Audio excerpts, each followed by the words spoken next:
Hey, welcome back, guys. Today I thought I'd do a little video. Hopefully, it won't take too much of your time, but I'm just going to talk about some general Linux topics. Now, first, I want to start off with wishing everyone happy holidays. It's right after Thanksgiving. Um, my treatments have been going well, so I've made it through four of them. One had to be canceled because I developed an infection, but that was taken care of in about a week, and I'm back on track. And so this is a series of six treatments, and I have two to go, and I'm scheduled to finish my treatments on December 8th. So hopefully, if all goes well, I'll be done with my treatments on December 8th and can just relax and enjoy the holidays. So that's out of the way. Now, I'm going to talk about just several Linux topics that you might find interesting. Um, First of all, I'm going to show you the grubs, my new grub screen, because I've added a few distributions. So as you can see, at the top of the list is Manjaro. Now that is a Manjaro LXDE, which is very nice. And then I've got four versions of the new Bionic Beaver, which is the 1804. So I've got Ubuntu, which has the GNOME desktop. Then I've got Ubuntu Mate, Xubuntu with XFCE, and Lubuntu with LXDE. All of those are running fine. Then I've got another Manjaro install, which is Manjaro GNOME, which is terrific, absolutely terrific. Of course, I still have a Windows distribution loaded, but and that's Windows 7. But I don't use it at all anymore. So as I said before, I'm contemplating just removing that from my system. Then I have SwagArch, which in my last video you know that I spoke highly of, and that is still on my hard drive, and I'm still using it frequently. Now, the next one is what you're looking at here. This desktop is an Arch from scratch install. It's the first time I've done many installs of Arch from scratch, plain vanilla Arch, but this is the first time I've actually put the GNOME desktop on it. Usually I use LXDE or OpenBox or XFCE, but this is the first time that I've gone ahead and installed GNOME on top of a plain vanilla Arch install. I'll talk a little bit more about it in a moment. Then I've got Debian 9, which is absolutely fantastic. And if you, as I said before, if you'd like to try Debian, 9 is absolutely terrific. It's really what I consider to be, all things considered, the best distribution of 2017. And then just recently I saw that LXLE had released their 16.04.3, and so I decided to install that, and it's fantastic. It's absolutely fantastic. It's based on Ubuntu, but there are a few LXLE tidbits thrown in that make it a pleasure to use on a daily basis. So if you haven't tried LXLE, I highly recommend it. And then, of course, I have Antergos, which I've installed with the GNOME desktop, and that, as usual, is running fine. But what I find myself using most lately on a daily basis is this Arch from scratch, plain vanilla Arch install with the GNOME desktop.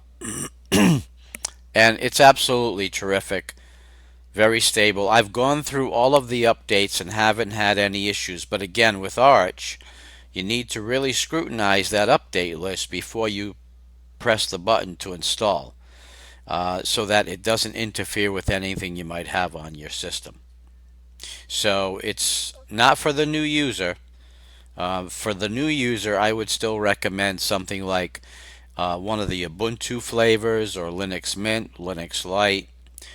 Um, but I enjoy using this particular Arch install, and I guess the biggest reason is that I built it myself.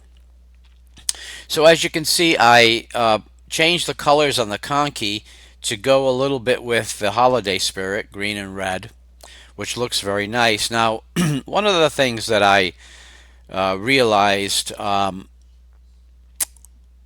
especially with the GNOME desktop, I find myself resizing my wallpaper so that the wallpaper doesn't slide under the icons.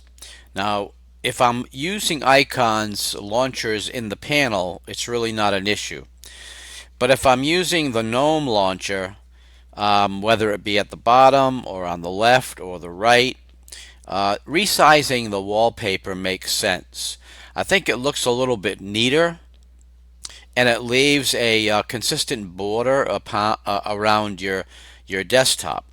So to me, it just gives a cleaner, classier look. Now, um, with GNOME, really the only thing you have to do is right-click on your file manager. If you've got a graphics file open and you right-click on it, you can click on Resize Images and then resize it. Now what I usually do is I take a scale of 90%, and that takes into account the resolution and the desktop size that you're using. And then just click resize.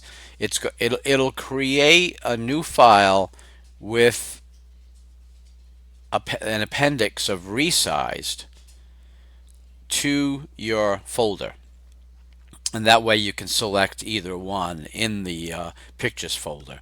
So it's pretty neat. Now if you're not using GNOME, then you can use a program called Conversine. Now Conversine is a program that I have used in Arch, in Debian, in Ubuntu, so it's pretty much readily available, and it works very well. Uh, Not sure if I installed it here, and I did. You see this Conversine? You can see that it opens up, and then you can add images. You're going to set your parameters when you add an image, and then you click convert. It's pretty intuitive. You can play around with it, but if you want to do some resizing, especially batch resizing, Conversine is great. And then, as I said, if you're using GNOME with the Nautilus file manager, then you have a right-click option to resize your photos. Okay, so now I'm going to open up my browser, and you can see that these are the topics that I'm going to talk about. But in distrowatch, you can see that Mint is still #1, and this is using the last 6 months. Mint #1, Debian #2, and I believe Debian 9 has done a lot to contribute to that growth. Manjaro #3, and Ubuntu #4. Now, here's where I think it gets a little foggy. Ubuntu #4, I don't believe they include all of the different flavors. And as you can see when going down the list, you can see Lubuntu is listed separately. Ubuntu Mate, Xubuntu, they're all listed separately. So I'm wondering, and with Manjaro, I'm assuming that Manjaro includes all of their various spins. So I'm not sure this is apples to apples, but really you can't go wrong with any of the top 10. Now I tend to use the top 5. I have used Solus, I don't have it installed, and I'm going to talk a little bit about Fedora. But you can see that most people gravitate towards the top 5. Now, what's what's also surprising is plain vanilla Arch is number 14. That's a little bit surprising to me because it's not the easiest distribution in the world to install. It's from the command line. There are a few installer programs, but that there is plain vanilla Arch. So at 14, there's a reason for that, and it's because Arch is I really enjoy using Arch, right down to the package management. Pacman is excellent. So now my next topic is going to be gnome extensions. Now this one here I'm playing with a little bit. It's an extension that cascades windows similar to what you can do in Windows. So for example, this extension puts a little icon you see up here in my system tray in the top right, or you can use Super C to arrange windows using a cascade. Now, what happens is if you've got multiple open windows and they're scattered all over your desktop, if you use this extension, it will cascade them on your desktop, and then you can select them easily, and they're organized. So it might be a little bit easier for you to understand what's open on your desktop. So that one there is a new one that I'm using. Now, I'll show you the ones that I use most of the time. I've got the applications menu, which you can see in my panel. Caffeine I use to suspend my screensaver. Then you can see Cascade Windows, Dash to Dock, which is this launcher panel on the left, and it's highly configurable. Hide Overview when click Overview. So I like that one because that's the overview, and then if you click, it will hide it. Without this, it just stays there, and I believe you have to hit the escape key. Impatience speeds up animations. Launch new instance. So if you have a terminal open and you want to launch another instance, you just click on terminal in the dash or the application view, and it will launch a new instance of terminal or whatever program that you're using. No top left hot corner. I don't like that hot corner in the top left. Places, that's right over here, and basically it's just your file locations and your hard drives that are mounted within your system. Removable drive menu, which is over here. Then you've got top icons, which actually shows legacy tray icons. So for example, if I want to show the PAMAC icon, it won't show in this tray unless I'm using the top icons extension. And of course, user themes, which is I like to use my own downloaded themes. And that's the last one that I'm actually using. Now, as far as appearance, I'm using Arc Docker, Add Way to Cursor, Fienza Ambiance Icons, and the Plano shell theme. And that's what I'm using now. So, that's my flavor of the month, so to speak. I do change them occasionally. Now, for startup applications, I've got the screensaver starting up and my Conky. So those are the only two applications that I have activated at startup. This ignore lid switch tweak, that's an extension. So I've got it activated because I'm not using a laptop. And that would be come into play if you were using a laptop. Okay, so next let's talk a little bit about Fedora. Now Fedora I've used a couple of times. I didn't really care for it. I found that driver install was more difficult than Debian, more difficult than Ubuntu, more difficult than Arch. And so it was a little bit too time consuming and a little bit too high maintenance for me. Now, I'm sure part of that is that I don't know it that well. But one of the things that concerns me is if you go on to the Fedora forums, you can see that NVIDIA, for example, is still giving a lot of people fits, even within Fedora 27, which doesn't make a whole lot of sense to me. It would just seem that it should be easier.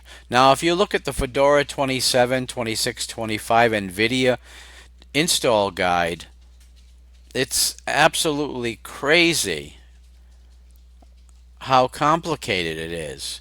Now, again, I'm sure it's because I'm not that familiar with Fedora, but it just seems to me that in 2017, it should be a one-click proposition. So that is why you don't see Fedora anywhere on my hard drives. Now, next topic. As I mentioned before, supercomputers, there are about 500 throughout the world. Every single one of them is running Linux, which is, some people think that Linux is a throwaway OS. Hey, it's free. How good can it be? It's free. You don't have to pay anything for it. But it's absolutely fantastic. It's a powerful, powerful system. And so if you, for example, I've got several family members, and I recommend Linux to them because I know that their daily computing will be much easier using Linux than it is using Windows. Easier and safer. So Linux, I believe, has nowhere to go but up. Now, next thing you might find interesting, I'm not sure if you heard about it, but IBM has released some open source fonts. It's Plex, IBM Plex. Now, it's available within Ubuntu. I've also installed it in Debian and in Arch. Now, in Arch, it's available in Yowert, and it's a pretty nice font family. So if you're interested in trying some different fonts, you might want to take a look at the IBM Plex. It is open source. It's readily available, and I think you might like it. It's a smooth, classy-looking desktop font. And so just do a Google search on IBM Plex and you'll find how to install it for your particular distribution. Now, next topic is Firefox. Firefox has Quantum 57. I've tried it. I like it. I'm still using Google Chrome most of the time, but I believe this new Firefox 57 is going to really challenge the other browsers, such as Google Chrome. It's got a lot of features, a lot of good features, theming, extensions. So if you haven't tried it, you might want to take a look at it. You may find that it's the browser that you would want to use on a daily basis. Now, I just want to go over a couple of other Linux sites that I believe you might enjoy, and the two gentlemen who run the sites are terrific, absolutely terrific, very knowledgeable, very entertaining. First is Sudo Reboot. Now, Sudo Reboot has a Twitch page. And the reason he's on Twitch now instead of YouTube is because it was crazy. He uploaded a test video on YouTube, which is really nothing but a gray screen, and YouTube interpreted that as a violation of their policies and put a freeze on his live streaming. He still has his YouTube page, but his live streaming has been suspended, and so now he's live streaming on Twitch. So if you have a Twitch account, by all means take a look. He does quite a few uh, live streams, and if you subscribe to his Twitch account, they'll let you know when he's doing a live stream, and you can take a look at it. It's all Linux based, and you may just learn something along the way. The next one is English Bob. Now, English Bob has a terrific YouTube channel. He does a lot of live streaming, a lot of gaming, but also a lot of Linux instruction. And you can see his last two videos, Blow Your Bog Basic Home PC Away, and a video on Peppermint 8, which is another Ubuntu-based distribution that is suitable for beginners. But you can see he's got a lot of different topics: trucking, Star Wars, all kinds of things. And again, Bob does live streams also, so you might want to take a look at that. And who knows, you might enjoy it. And I think you'll find both Sudo Reboot and English Bob highly informative and highly entertaining. So guys, that is it for this video. I hope you enjoyed it. I may do a live stream just to answer questions, and maybe we can do a little bit of one-on-one instruction in that live stream. So I might do a live stream one night, maybe in order to maintain the time differential. I may do it U.S. time right around 5 o'clock or so, maybe a little bit earlier, just so that the European subscribers can also participate. So guys, thank you very much for stopping by the channel today. Please rate, comment, and subscribe, and I will see you soon. Take care.